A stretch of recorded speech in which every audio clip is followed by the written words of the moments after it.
শান্তিনিকেতনে মাত্র 12 বছর বয়সে তাঁর গাওয়া গান শুনে মুগ্ধ হয়েছিলেন স্বয়ং রবীন্দ্রনাথ। নাচ গানের পাশাপাশি ছবি আঁকার হাতও ছিল চমৎকার। একসময় ঠিক করেছিলেন পেশাদার আঁকিয়েই হবেন, কিন্তু ভাগ্যের ফেরে শেষমেশ এসে পড়লেন চলচ্চিত্র জগতে। 1952 সালে নিউ থিয়েটার্সের মহাপ্রস্থানের পথে ছবির মাধ্যমে পথ চলার শুরু। ছবিটি পরিচালনা করেছিলেন কার্তিক চট্টোপাধ্যায় এবং নায়কের চরিত্রে ছিলেন বসন্ত চৌধুরী। দুই নবাগত শিল্পীকে নিয়ে করা এই ছবির বাংলা ও হিন্দি দুই সংস্করণই দেশ জুড়ে আলোড়ন ফেলে দিয়েছিল। চলচ্চিত্রে প্রথমবার অভিনয় করেই দর্শকদের মনে পাকাপাকিভাবে জায়গা করে নিয়েছিলেন ছবির নায়িকা অরুন্ধতী দেবী। অভিনয়ের মতোই ভবিষ্যতে ছবি পরিচালনা, সুরারোপ থেকে চিত্রনাট্য সব ক্ষেত্রেই তিনি আজও স্বমহিমায় সমুজ্জ্বল।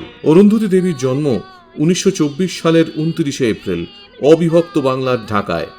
অরুন্ধতীর বাবা বিভূচরণ গুহ ঠাকুরতা ছিলেন উদারমনস্ক, দার্শনিক স্বভাবের মানুষ।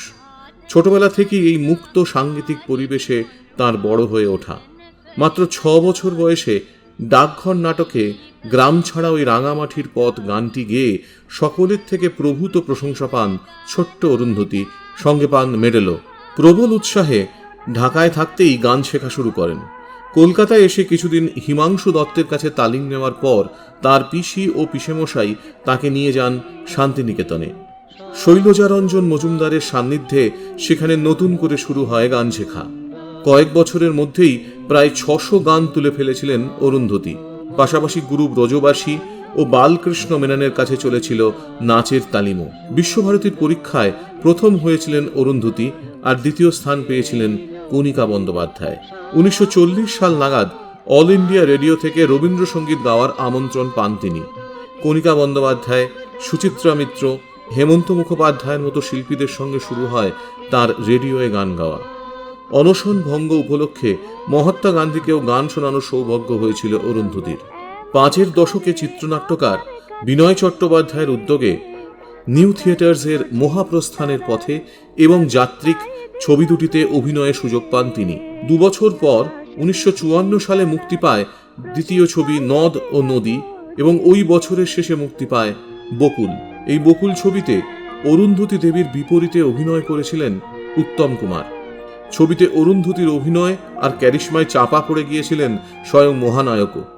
পরে উত্তম কুমার স্বীকার করতে বাধ্য হয়েছিলেন যে একসঙ্গে দৃশ্য থাকলে তিনি আলাদা করে প্রস্তুতি নিতেন। তার অভিজাত চেহারা, মার্জিত স্বভাব, ব্যক্তিত্ব সবই যেন দ্যুতি হয়ে ছড়িয়ে পড়ত চারপাশে। এভাবেই একের পর এক ছবিতে অভিনয় দক্ষতার উজ্জ্বল স্বাক্ষর রেখে গেছেন অরুন্ধতী। যদিও এক ধরনের চরিত্রে আটকে থাকেননি কখনো। কখনো তিনি ঝিন্দের বন্দির রাজকন্যা, আবার কখনো যতুগৃহর সাধারণ ঘরণী। ছেলেকার, মানময়ী গার্লস স্কুল বা শশীবাবু সংসারের মতো ছবিতে হাসির দৃশ্যেও সমানভাবে সাবলীল তিনি। 1962 সালে মুক্তিপ্রাপ্ত ভগিনী নিবেদিতা চলচ্চিত্রের নাম ভূমিকায় অসাধারণ অভিনয়ের স্বীকৃতিস্বরূপ শ্রেষ্ঠ অভিনেত্রীর BFJA পুরস্কার পান অরুন্ধতী। তার অন্যান্য ছবির মধ্যে সতী, প্রশ্ন, গোধূলি, পঞ্চতপা, ক্ষুদিত পাষাণ অন্যতম। গান গাওয়ার মতো পবিত্র বিষয়কে পণ্য করতে চাননি বলে গান গাওয়ার জন্য টাকা নিতেন না কখনো, গাইতে চাইতেন না সিনেমাতেও।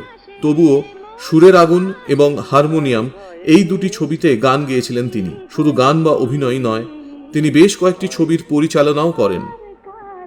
বিমল করের খড়কুটো উপন্যাস নিয়ে 1967 সালে তৈরি করেন ছুটি। চিত্রনাট্য ও পরিচালনার পাশাপাশি ছবির সুরকারও ছিলেন তিনি নিজেই।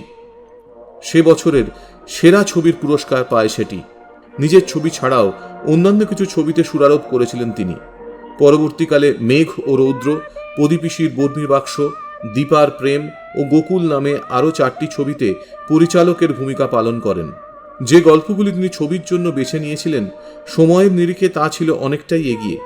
ওই সময় দেশ জুড়ে মহিলা পরিচালকদের সংখ্যাও ছিল হাতে গোনা। সেই প্রেক্ষিতে অরুন্ধতী দেবীর শিল্পকর্ম বিশেষ আলোচনার দাবি রাখে। তাই আজ তার জন্মশতবর্ষের সূচনা লগ্নে তার জীবন ও কাজের দিকে ফিরে দেখা এবং সার্বিক মূল্যায়নই হতে পারে অরুন্ধতী দেবীর প্রতি আমাদের প্রকৃত শ্রদ্ধার্ঘ্য।